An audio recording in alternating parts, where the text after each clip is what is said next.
here telling us that this fridge is only for food. Please do not store drugs.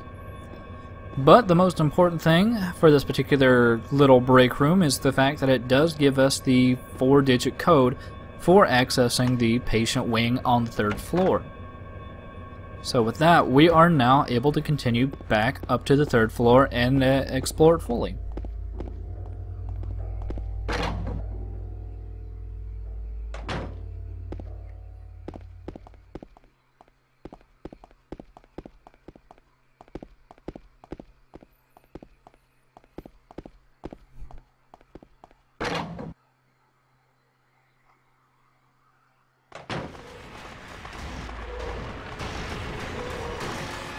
Now, I especially think with the hospital and the more ambient noises that they've put along with the radio, I really do enjoy the sound direction that the hospital has overall, especially in comparison to the apartments, which to me were pretty minimal.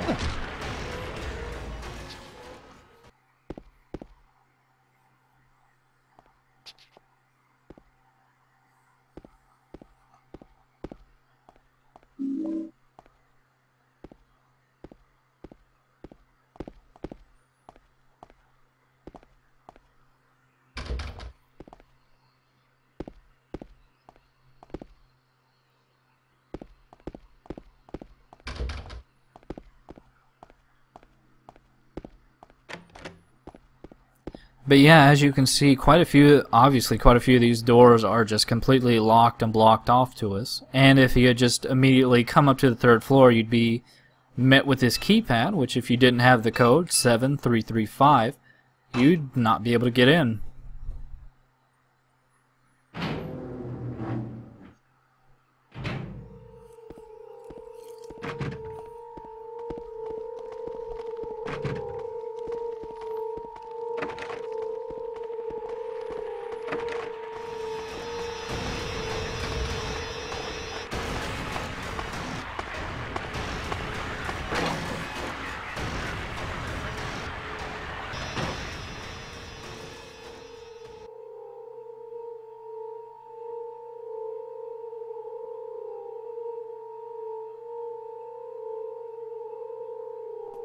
James.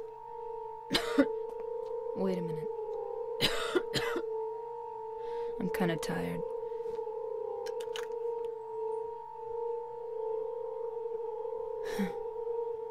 It's just a hangover. You should rest.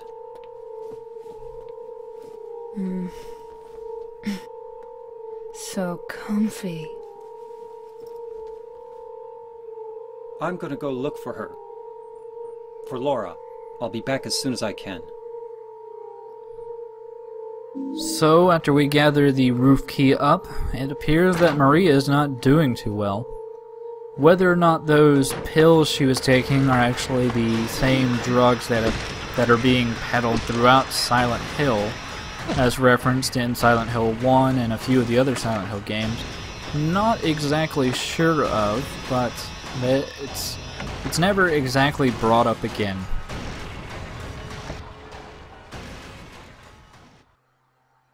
So if we check down this slime drain here, we'll see that there's something sticking in the drain pipe, but we're not actually able to get it right now. That's another little side puzzle that we'll be getting to a little bit later on in the video. Now you may be saying to yourself, well, maybe we can use that bent needle, but if you actually try to use the bent needle, he basically won't be able to shove it down far enough. And there'll be another necessary part to get before you can actually finish that puzzle up. Now, from what little I know at least about smaller institutions, is that the further up in floors you get is usually the more dangerous patients. So, if you recall at all, for one of the patients was named Joseph, who's actually been mentioned a couple times, this might have been where Joseph was kept, since he could be extremely violent, to say the least.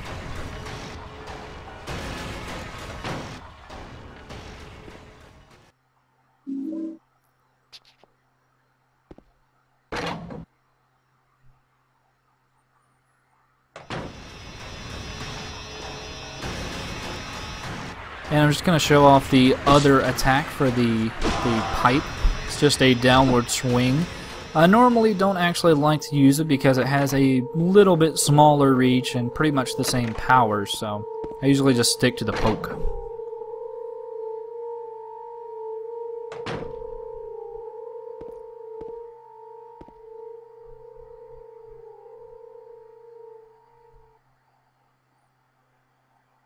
And we have a pretty locked down box here.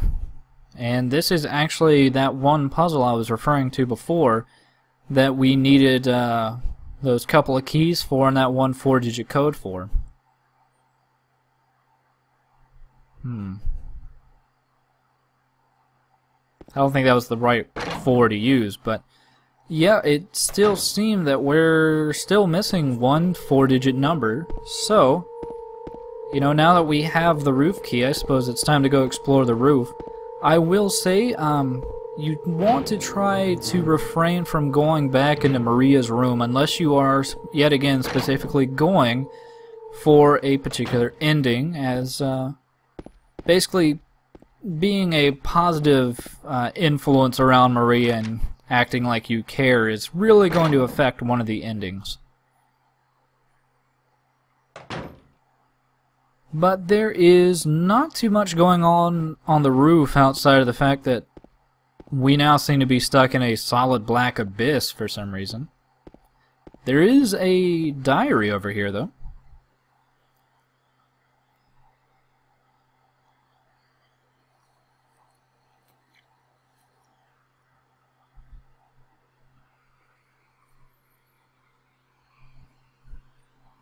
Yet again, if you do wish to pause this and read at your own pace, it's basically going on a day-to-day of what appears to be a patient. Whether or not it's a patient at this particular hospital is rather hard to say, but it'll be revealed later on if this actually has some deeper meaning, because this actually does have an overall effect on, yet again, getting a particular ending. You do have to at least get close to the diary, but you do not have to necessarily read the diary to continue on. But for those not really in the know, or this is your first time playing, it's just going to seem like another document, and you're going to make some effort to read it. So, yet again, consider this a warning, depending.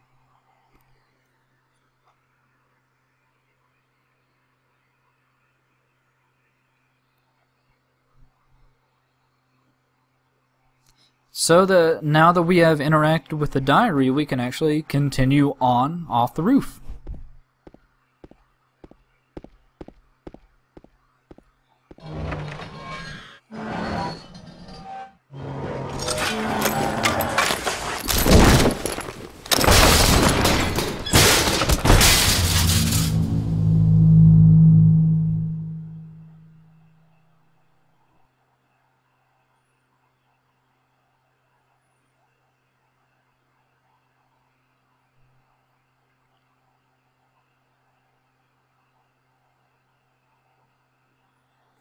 Yeah, as far as I know, that is basically an unescapable event that will bring you pretty much down to almost dead.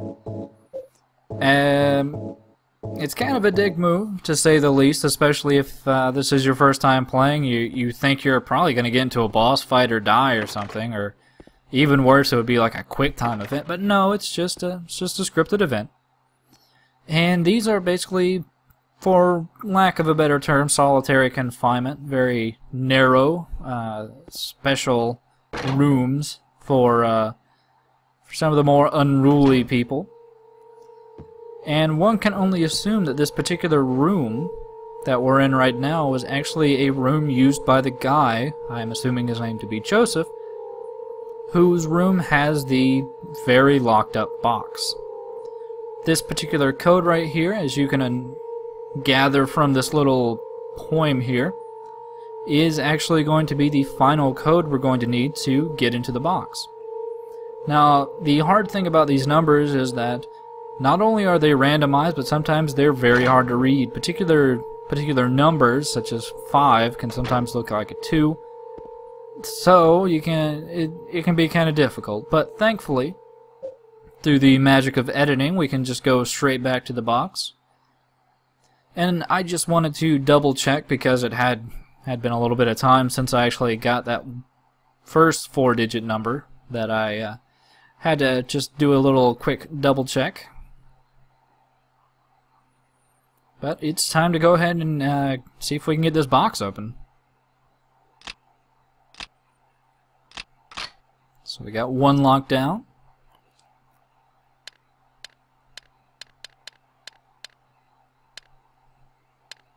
Now I end up having a bit of troubles remembering this number, and hopefully you can bear with me that I had a bit of a brain fart. Just too many 4-digit numbers to keep track of. Thankfully, though, the game is nice enough to actually keep track of basically every piece of written thing you end up getting throughout the game. So thankfully, we're able to see that the number is 8621 without having to backtrack all the way to that wonderful room that we were in. That was fairly close.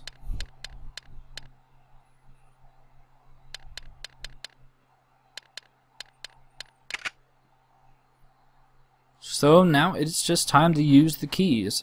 And a particular nice feature about the Silent Hill 2 interface is that, as opposed to other games, you can actually basically queue up multiple use items at one time.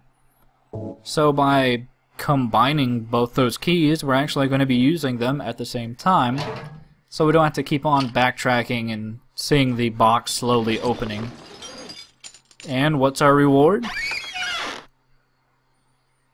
Well, James seems to think it's nothing, but if we look a little bit closer, we can actually see that there are a few hairs inside.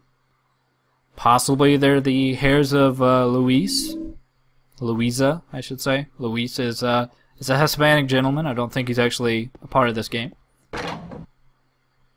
But now that we have those strands of hair, for those with